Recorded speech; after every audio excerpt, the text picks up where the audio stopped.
Talk about a crusher. Yes! Oh! Are you kidding me?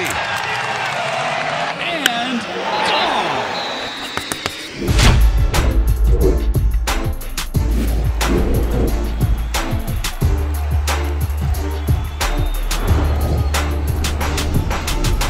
Welcome back to Schoolyard Sports podcast. I'm the host of this podcast, Lane Frank. We're in now episode 168. Yes, we're 168 episodes through, and I got an action-packed episode planned for you. We're into the second round of the NBA playoffs. MLB got a lot of action going on there. Entering the summer months of sports, get ready for an action-packed episode 168. Let's hop into it.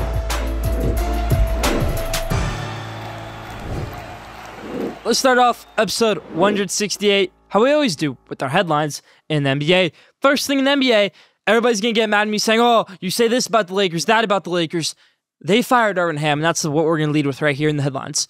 Darvin Ham is out after 2 years as head coach of the Los Angeles Lakers, and he made the conference finals in his first year as head coach and had a rough year in year two.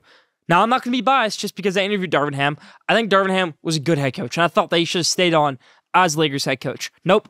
They're going to switch things up and go a different direction. I felt like firing Frank Vogel was a little bit of a force fire, and also Darvin Ham maybe a little bit of a force hire because he was the best option, wasn't necessarily the best candidate you could have had all the time, because wait a year, maybe there's better candidates. Now this year, there's not great candidates. Maybe you go out at JJ Redick, maybe you go for Monty Williams, maybe you go for somebody else, try to steal somebody away from another NBA team. I wouldn't be shocked to see Doc Rivers in the Los Angeles Lakers locker room next season.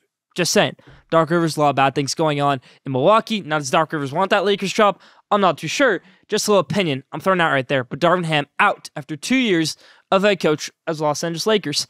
Great stuff going on in the NBA, though. Oklahoma City Thunder, 1 seed, took care of business. They got that sweep, easy sweep, or Zion Williamson, New Orleans Pelicans. Is Zion Williamson becoming irrelevant in today's NBA? You see guys like Anthony Edwards, who were drafted a year after Zion Williamson, becoming the face of the league. Zion Williamson, 2019, that draft class is struggling right now. Look at a guy like Tyler Hero, who can't stay healthy. Look at a guy like John Morant, who seemingly was going to be the face of the league and then fell off a cliff. Look at RJ Barrett, who never got on the cliff himself.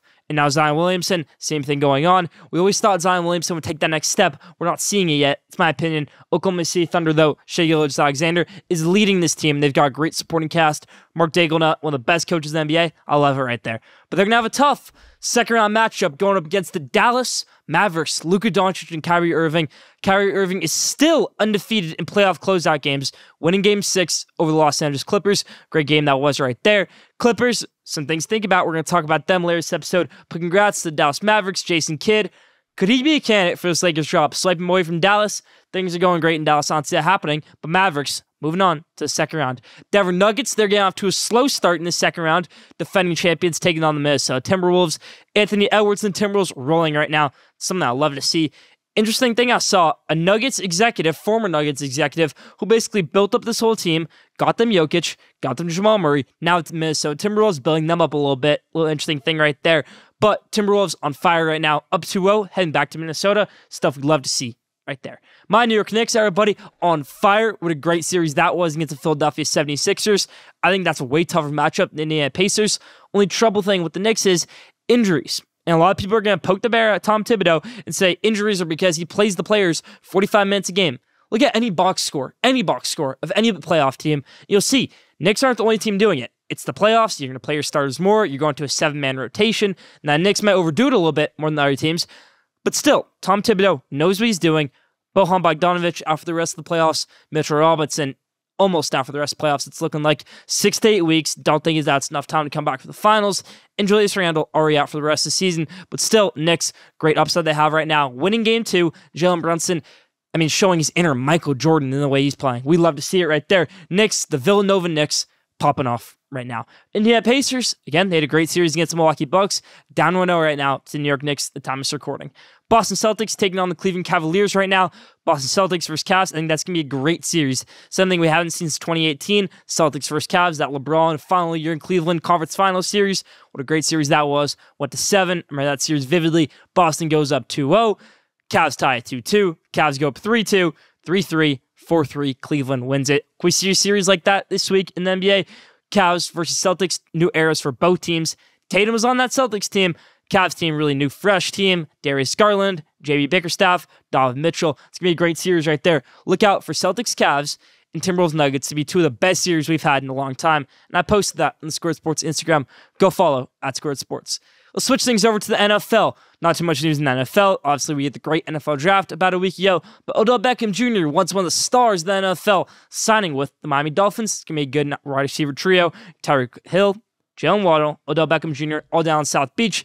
Could be a pretty good wide receiver trio out there for Tua Tagovailoa. In the MLB, Padres made a massive deal on Friday night, getting Luis Urias over from the Miami Marlins. Batting champion last season, batting .350. Got off to a slow start this year. 4 for 4 in his first game as San Diego Padre. That's big for the Padres. Marlins taking the season a little bit. Let's see the moves they're going to make. Reigning champions, Texas Rangers.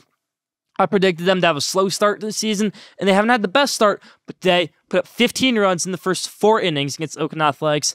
Athletics aren't no easy step over this year, everybody, especially with their nice closer, Mason Miller. Rangers, great one for them right there. 15-4 final over Oakland Athletics, but again, 15 runs in those first 4 innings, something that caught my eye right there. Another team on fire in MLB right now, Philadelphia Phillies, playing like the best team in MLB, best team in the NL East, on fire. Let's go. Philadelphia Phillies, I think they're about 21-8 right now. Love to see that stuff right there out in Philadelphia. Phillies, how far can they go this season? Leave your thoughts in the comments.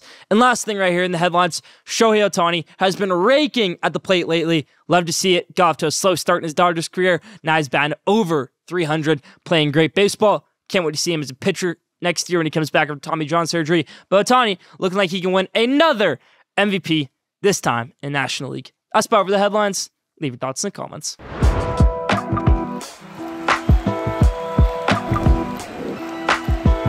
Now, take of the week.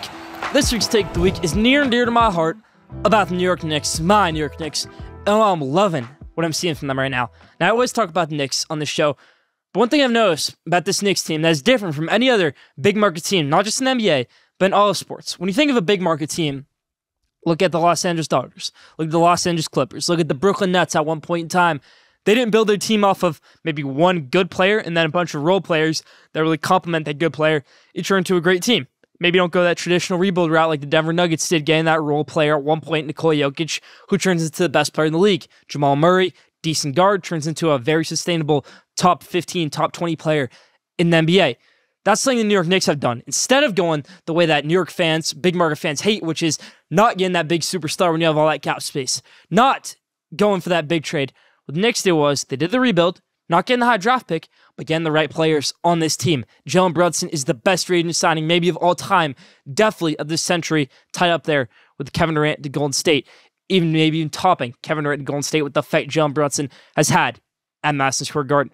OG Anunoby fit this team perfectly. Julius Randle has fit this team perfectly. We don't know his future in New York, but still, Tom Thibodeau maybe isn't the most lovable, big market type of head coach because he's not the biggest name. Some players don't like to play for him. He gets the job done, and that's what's been great stuff for the New York Knicks.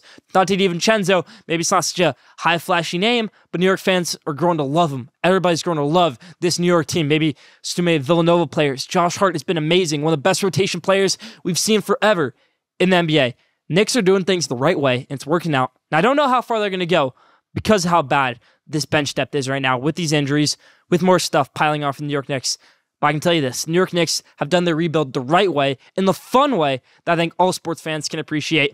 Something I want to point out right here, my New York Mets, which are a great team, they had a great team in 2022 because they went after the big stars. They got Chris Bassett, they got Starling Marte, they got Jacob deGrom back, they got Max Scherzer, and then they got Justin Verlander the year after. Where is that team now? Well, most of those guys are gone off of that team. Mets have struggled. Francisco Lindor hasn't fully lived up to the hype of his time in Queens. Pete Alonso's still searching for that magical rookie season again. It's different getting superstars and getting the right players in your team, which the New York Knicks have done. That's my take of the week. New York Knicks, in a big market where sometimes seems hard to do something like this, they've done it. Credit to Tom Thibodeau, credit to Leon Rose, credit to everybody in that New York Knicks Madison Square Garden organization. Let's go, Knicks! That's my take of the week this week.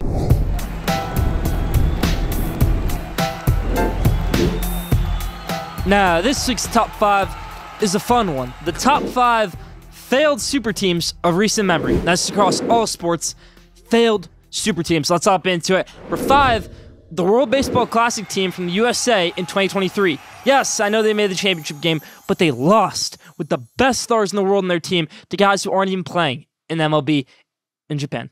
let me talk about this Team USA roster really quick. Now, the pitching wasn't top tier, but that's one thing right there. At catcher, you had some great players. At first base, you had Pete Alonso. At second base, you had Jeff McNeil. In the outfield, you had Mookie Betts. In the outfield, you also had Mike Trout. You had a bunch of great players on this team and couldn't get the job done. Trey Turner at shortstop. Bunch of other great guys in this team that should have won them World Baseball Classic when you have the best hitters and some of the best pitchers from America, who has most MLB players in the league right now. Couldn't get it done. Couldn't get the championship. Number 5, World Baseball Classic Team, USA 2023. Number 4, this one might tick a little people off. The Los Angeles Rams from 2017 to 2020. Yes, I know they won the championship, the Super Bowl, 2021, 2022. That whole roster was a rebuild from what happened 2017, 2020. Everyone knows before that the Rams are horrible. That's how they got the number 1 pick. That's how they got Jared Goff, Chris Long, a few other good players, Greg Robinson. But then things switched up. They ended up getting Marcus Peters, ended up getting Brandon Cooks, ended up getting Todd Gurley, who was good for a few years, made a Super Bowl, and then from there, everything collapsed. They had a bad year in 2020, barely made the playoffs, won a game, but then they really said, we need to fix things up. Todd Gurley was no longer on that team. Jared Goff was no longer on that team. Marcus Peters was no longer on that team.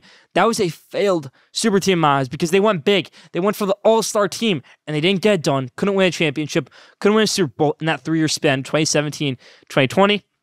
Eventually redid things, got Matthew Stafford, and it worked out for them getting Super Bowl. But that's number 4 right there. Really, the only centerpieces that stayed were Aaron Donald and Cooper Kupp from that Rams franchise. 4, Rams franchise from 2017 to 2020. Number 3, another LA team, bring it on, the Lakers from 2021 to 2023. Kendrick Perkins at one point said this, give me the greatest NBA team of all time, because they had washed up Russell Westbrook, LeBron James, and Anthony Davis on that team. That team accomplished almost nothing. They had Andre Drummond at one point, Kyle Kuzma. Lakers struggled. Maybe this goes on Rob Pelinka, but they'll never fire Rob Pelinka. Even if they should, they won't.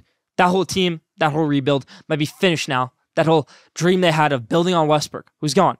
Building on LeBron James, who might be gone. Building on Anthony Davis, who might be their future, but still, they couldn't even win to get to the finals in that span. Really wouldn't even say they won to get a playoff series that last year, 2023. Westbrook wasn't on that team anymore. That's my thoughts right there. Lakers, 2021 to 2023. Number 2, this one's a little bit interesting. Let's switch things over to the college game. North Carolina basketball, 2022. North Carolina basketball, 2022-2023 season was ranked number 1 in the country, and they didn't make the NCAA tournament. The only number 1 team ever to not make the NCAA tournament, and this team was so hyped up after the national championship run the year before because everybody came back. Caleb Love came back. RJ Davis came back. Armando Bacot came back. Leaky Black came back. Everybody came back for this team, and they didn't even make the tournament after being preseason number 1, just like I called it that whole year. That's number 2 on failed super teams. And you guys know who number 1 is. Number 1 is the Brooklyn Nets when they had Kevin Durant, former MVP. Blake Griffin, former superstar. James Harden, former MVP.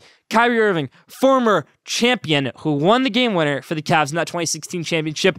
The best point guard in the NBA at the time. This super team failed mightily, and I won't give up on it. The most failed super team of all time is the Brooklyn Nets. That's my thoughts right there. That's my top 5. Leave your thoughts and top 5 in the comments.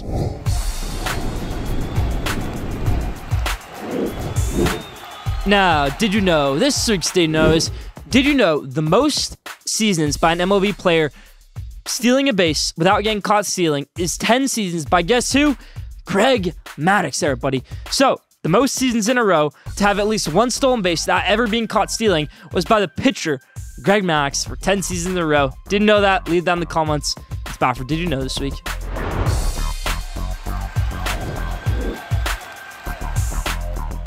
Now let's bring back a segment we haven't done in a very long time.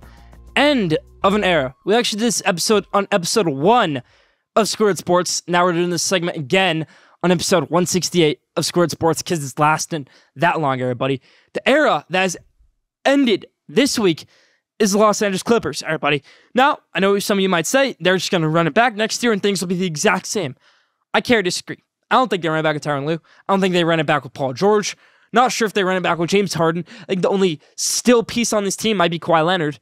So they've got an end of an era. Let's bring things back all the way to 2019. In 2019, Doc Rivers is the head coach, and they have a bad year. They have Blake Griffin no longer on the team, Chris Paul no longer on the team. So they're like, okay, We need to fix something. Let's get some superstars. Kawhi Leonard decides to go to the Clippers instead of the Lakers. Great choice right there. And it works out really, really well for him. Getting Paul George team up with him. They get that trade. Paul George heads over from the Thunder to the Clippers. Big piece in that trade was, guess who?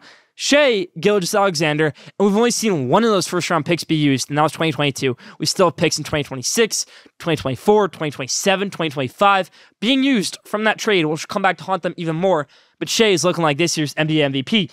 Now it's tough for them right there. So 2019, bad year. You bring in a new team, Kawhi Leonard, Paul George, Doc Rivers still the head coach. 2020, you're in the bubble. You're up 17, up 3-1 in the Western Conference semifinals. You're about to advance over to the Western Conference Finals. You end up losing that game, goes 3-2, and you lose the series in 7 to Denver Nuggets. Terrible right there. Terrible collapse. Doc Rivers is out as head coach of the Los Angeles Clippers. Okay, 2021, good season. Get a great upset over the 1 seed Utah Jazz, and you make the Western Conference Finals. That's something to build on right there. 2022, you miss the playoffs. You're the 8 seed going into the play-in, and you lose both games to miss the playoffs. For me, I would have fired Tyronn Lue right there. Clippers, they didn't do that. In 2023, Clippers losing 5 in the first round of the Phoenix Suns. Another abysmal season. What'd they do? They said, okay, run it back. Let's see what happens. They ran it back, everybody. Same thing happens again. Losing 6 to Dallas Mavericks. And now we really have to think about some things. This is an end of an era for the Los Angeles Clippers. It's sad. I don't know what the next steps are going to be. Some bad trades. What if you just trust the process? Didn't get those superstars back in 2019. Didn't get James Harden this year. Kept Shai Gilgeous-Alexander. What if you had Shai Gilgeous-Alexander and Kawhi Leonard? Did you need Paul George? No. They don't need Paul George now. That's why they're not giving him the max deal. That's why he's probably going to end up leaving this offseason. That's my thoughts. That's the end of an era for Los Angeles Clippers. What do you think about this Clippers team, this Clippers franchise? Where are they headed? They've got a new stadium, new rebrand coming. I don't know what the future of this franchise is. Leave your thoughts in the comments.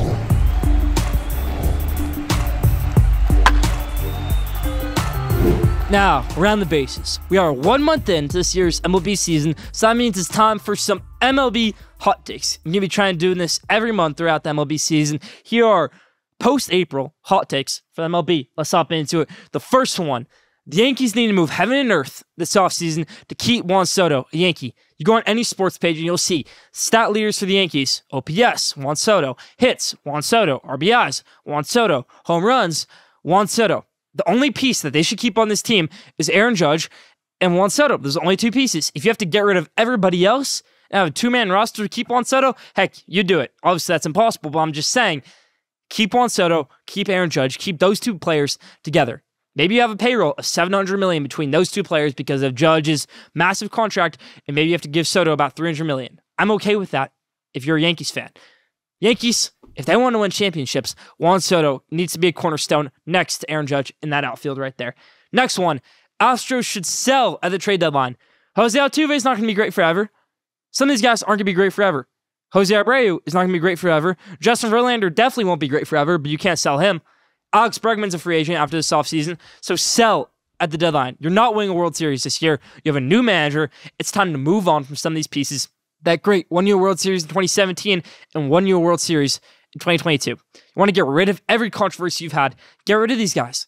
Keep on to Kyle Tucker. Keep on to Chas McCormick. Keep on to those young guys on this team. But what you ruined was trading for Justin Verlander again last year, who hasn't pitched much for you when you gave up Ryan Clifford, Andrew Gilbert, 2 of the game's top prospects right now. When you picked up Jose Abreu, who just said to get sent down to rookie A-ball because he was batting below .50. .50 he was batting below. Not below 1, below .50 for Jose Abreu. Astros need to sell. GM Dana Brown said today, we're not going to do that. Well, that's stupid. You need to sell this team right here. Sell your best players. My opinion right there. Start fresh, Houston Astros. Next one, and another big one. Stephen Vogt of the Cleveland Guardians should be manager of the year. Now, this guy was just finished playing baseball. He's about 37 years old, fresh out of the locker room as a player, and now he's in there as a manager. He has no managerial experience before this, and had a great club all year long. They're about 22-11. Guardians played some great baseball. Love that stuff right there. Stephen Vogt, so far, is manager of the year in my eyes. Next one, another fiery one that you guys might like. The Rockies are the worst franchise in sports. Not just the MLB, in sports. I know I just ragged on the Los Angeles Clippers, but the Rockies are 10 times worse. When was the last time the Rockies were in the playoffs? A while ago. When was the last time the Rockies had real success in the playoffs? About never. So there's some issues right now with this Colorado Rockies franchise. They've had nothing, no publicity since Nolan Arenado. They have Chris Bryant on a massive deal who hasn't done anything since he stepped in the Rocky Mountains. Has done nothing with this team. No pitcher will ever want to go there. It's a dumpster over there in Colorado for the Rockies. It's a dumpster of a baseball franchise. Dumpster of a place to be in as a baseball team. No disrespect to Colorado, the state, or Denver, the city. It's just a bad baseball city to be in. Bad baseball state to be in. My thoughts right there. Rockies are the worst franchise in pro sports. The way they run things, too. You got nothing out of that Nolan Arenado deal when you could have got something out of it. Another hot take. And the last one, in and around the bases, the closer position is the most important position in baseball right now. Right now. Not of all time. Right now. When you have a game, you have a great lead, maybe a one-run lead going to the 9th inning, 8th inning. If you can have a guy go in there for 1 innings, 2 innings, whatever it might be, shut down that game for you, where you know it's an automatic, easy win. That's some great stuff right there. Edwin Diaz missed the whole last season for the New York Mets, and I counted about 15 to 20 games where if Edwin played, the Mets could have won those games. If Edwin were healthy, they would have won those games because instead of someone having to pitch the 9th inning, instead of their regular 8th inning, and the guy who would have pitched the 7th inning is not pitching the 8th inning or not pitching at all, then they collapsed that game. Instead of Edwin Diaz going in there for that 9th inning, Mason Miller, great for the Athletics, looking like one of the best young closers in the game. Edwin Diaz, a great closer. Aroldis Chapman has always been a great closer. Some great closers in today's game. Ryan Helsley, look at other few guys. Closer position is the most valuable position in baseball right now, in my opinion. That's about my hot takes post-April of our MLB season. Leave your thoughts in the comments. It's about for Around the Bases this week.